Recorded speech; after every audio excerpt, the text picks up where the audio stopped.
আসসালামু আলাইকুম। এখন দেখবেন সংবাদ শিরোনাম। আর চলবে না পৃষ্ঠপোষকতার অর্থনীতি, সাফ জানিয়ে দিয়েছেন নতুন অর্থমন্ত্রী। সরকারি প্রতিষ্ঠানে পেশাদারিত্ব ফিরিয়ে আনাই প্রতিশ্রুতি। এলডিসি উত্তরণের সময় পেছাতে কাজ শুরু করেছে ইতিমধ্যে সরকার, জানিয়েছেন বাণিজ্যমন্ত্রী। রোজায় পণ্যের সংকট হবে না। পর্যাপ্ত মজুদ থাকলেও রমজানের আগে বাড়ল ছোলা, খেজুর এবং চিনির দাম। বন্দরে কয়েকদিনের অচলাবস্থাকেই দুষছেন আমদানিকারক। চট্টগ্রামে ভোটের 6 দিনে অপসারণ হয়নি নির্বাচনী ব্যানার ফেস্টুন, ছড়িয়ে ছিটিয়ে থাকা জঞ্জালে দৃশ্য দূষণের শিকার বন্দর নগরী। এতক্ষণ শুনছিলেন সংবাদ শিরোনাম, এবারে শুনবেন বিস্তারিত।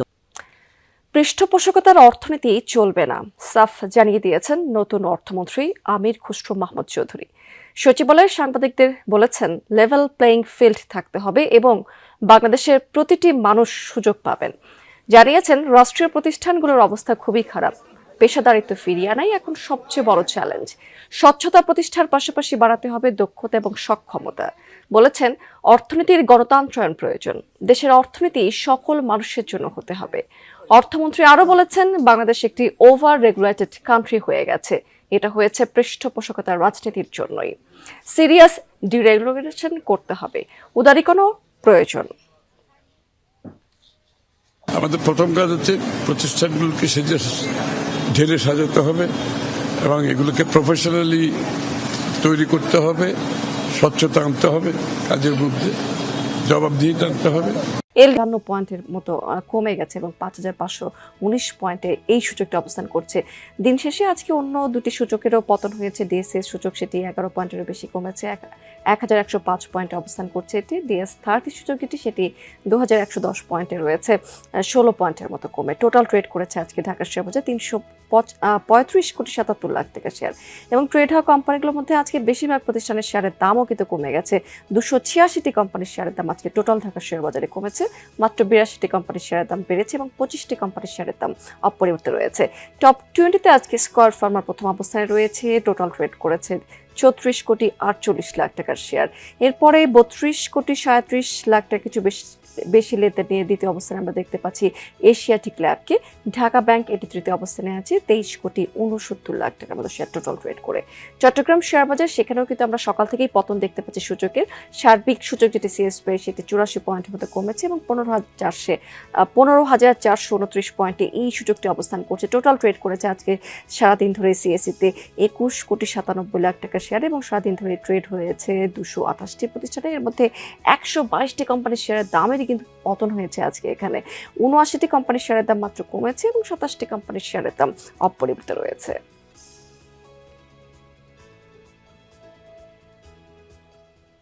দর্শক, এই ছিল বিজনেস টুডে এখনকার আয়োজন। এতক্ষণ সঙ্গে থাকার জন্য ধন্যবাদ আপনাদের সবাইকে। উত্তরণ পেছানোর পক্ষে সরকার আজ থেকেই কাজ শুরু করছে বাণিজ্য মন্ত্রণালয়ে। প্রথম কার্যদিবসে এমন তথ্য জানিয়েছেন বাণিজ্যমন্ত্রী খন্দকার আব্দুল মুক্তাদির। তিনি বলেছেন, বাজারে পণ্যের কোনো ঘাটতি নেই, রোজার মধ্যেই সংকট আর হবে না। খন্দকার আব্দুল মুক্তাদির বলেছেন, এলটিসি উত্তরণের সময়সীমা 3 বছর পিছিয়ে দিতে চায় সরকার।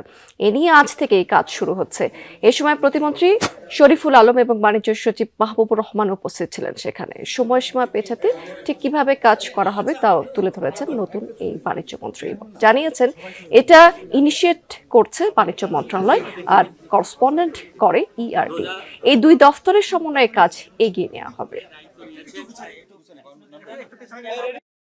আসলে এর মধ্যে রিঅ্যাকশন টাইমটা খুব কম, কিন্তু যেটা ভালো বিষয় সেটা হলো আমাদের হাতে আমাদের দৈনন্দিন যে সমস্ত নিত্য প্রয়োজনীয় জিনিস এগুলির যে মজুদ আছে এবং পাইপলাইনে যা আছে সেটি রমজান মাস এবং তার পরবর্তী সময়কে বাজারকে স্থিতিশীল রাখার জন্য পর্যাপ্ত আছে।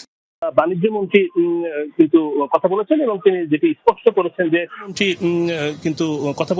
তিনি যেটি স্পষ্ট করেছেন যে তার সরকার অর্থাৎ বিএনপির যে নির্বাচনী ইস্তেহার ছিল সেখানে কিন্তু এলডিসি উত্তরণ পেছানোর বিষয়ে কিন্তু প্রতিশ্রুতি দেওয়া হয়েছিল। সেই প্রতিশ্রুতি অনুযায়ী তিনি বলেছেন যে আজ থেকেই তারা কাজ শুরু করেছে। যেহেতু ইআরডি এর মূল দায়িত্ব পালন করছে সেহেতু বাণিজ্য মন্ত্রণালয় থেকে একটি প্রস্তাবনা ইআরডির কাছে দেওয়া হবে, ইআরডি থেকে হয়তো জাতিসংঘে সেটি প্রেরণ করা হবে। এবং তিনি বলেছেন যে আসলে বাংলাদেশের যে অবস্থা এখন, সেই সংকটকালীন অবস্থায় এলডিসি যদি এখনই উত্তোলন করা হয় বা নির্দিষ্ট সময়ে, তাহলে কিন্তু একটি সেটি বন্ধ করতে চান এবং রমজান মাসে যে পণ্য সিন্ডিকেটের যে দৌরাত্ম্য সেটি দিয়েছেন চান এবং রমজান মাসে যে পণ্যের যে সরবরাহ ভালো রয়েছে বলে তিনি জানিয়েছেন এবং রোজা কাল থেকে হয়তো শুরু হবে, সেখানে কিন্তু কোনো সংকট বা ঘাটতি হবে না। আমরা গিয়েছিলাম শ্রম এবং কর্মসংস্থান মন্ত্রীর কাছে, তিনি বলেছেন যে আসলে একটি সুসংগত এবং শক্তিশালী শ্রমখাত তৈরি করতে চান, যেখানে শ্রমিক এবং মালিকদের পারস্পরিক একটি সুসম্পর্ক তৈরি হয় এবং অপ্রাতিষ্ঠানিক খাতে যে বড় সংখ্যক শ্রমশক্তি রয়েছে তাদেরকে কিভাবে আরো মূলধারায় নিয়ে আসা যায় সেই বিষয়টি কিন্তু তিনি জোর দেবেন। সম্পদ অধিদপ্তর বুধবার দুপুরে নগরীর ডিসির মোড় এলাকাতে এর উদ্বোধন করেছেন ডিসি মোহাম্মদ এনামুল আহসান। এ সময় প্রাণী সম্পদ বিভাগের কর্মকর্তারা উপস্থিত ছিলেন। সেখানে নগরীর শাপলা চত্বর, পায়রা চত্বর সহ 7টি স্থানে এই নির্ধারিত মূল্যে পণ্য বিক্রি হবে। এছাড়াও নগরীতে শুরু হয়েছে ডিসিপির পণ্য বিক্রি কার্যক্রম। উদ্বোধন করে ডিসি জানিয়েছেন এ সময় যে রমজান মাস উপলক্ষে নিরাপদ খাদ্য নিশ্চিত এবং বাজার মূল্য নিয়ন্ত্রণে ব্যবসায়ী এবং সরকারের সংশ্লিষ্ট দপ্তরের সমন্বয়ে কঠোর মনিটরিং কার্যক্রম চলছে। রমজান মাসে চাহিদার বিপরীতে সরবরাহ সঠিক রমজানের প্রস্তুতি হিসেবে সব রকম নিত্যপণ্যের পর্যাপ্ত মজুত করা হয়েছিল। অনেক পণ্যের উপর থেকেই কমানো হয়েছিল আমদানি শুল্ক, তবে কোনো কিছুতেই লাভ হলো না। রোজার আগেই বেড়েছে ছোলা, চিনি এবং খেজুরের দাম। আমদানিকারকরা বলছেন যে বন্দর জটিলতায় কদিন পণ্য খালাস বন্ধ ছিল, এতে সরবরাহ ব্যাহত হতে দামে প্রভাব পড়েছে। চাহিদা যা ছিল একটু বেশি মানেছে। রমজানের আগে দাম বাড়ার কোনো সম্ভাবনা আছে? না, কম পড়বে, বাড়বে না।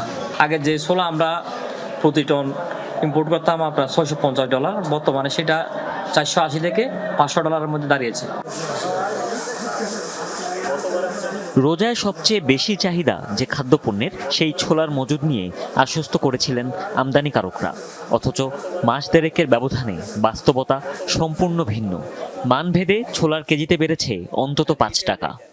বেশ কয়েকদিন পর্যন্ত অস্থিরতা চলতেছে, পণ্য অর্থাৎ পাইপ লাইনের পণ্য সরবরাহ ঠিক মতো হচ্ছে না। নিম্নমানের যে পণ্যগুলো ছোলাগুলো ছিল, যেগুলো 68 টাকা, এখন সেগুলো প্রায় 72 টাকা বিক্রি হচ্ছে, আর যেগুলো 80 টাকা ছিল এগুলো 85 টাকা বিক্রি হচ্ছে।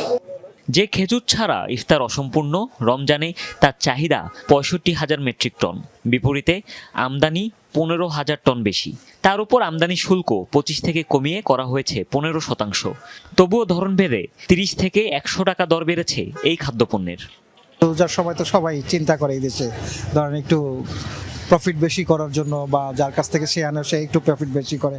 আমাদের দেশের চাহিদা যখন বাড়ে তখন সবাই চায় যেন ওইখানে একটু প্রেশারাইজ করে কিছু করা যায় কিনা। এটা হচ্ছে জিহাদি বলে বস্তার খেজুর, এটা অন্য বছর আমরা 160-70 বেচছিলাম, এবার 220 টাকা।